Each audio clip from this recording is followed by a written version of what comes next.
Приведите мне графолога с собакой.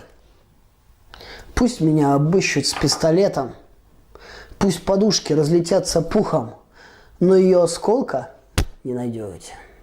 В день, когда меня на сталь сменили, в ночь, когда погасли сигареты, подметая запах свой ревниво, не заметила во мне осколок хрупкий. Ты желе.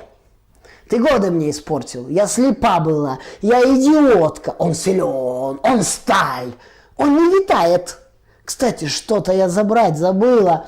Пусть приходят своры понятые. Рыжие, блондинки и брюнетки. Но скрипит зубами сталь в ее постели. И кровит во мне, кровит ее осколок.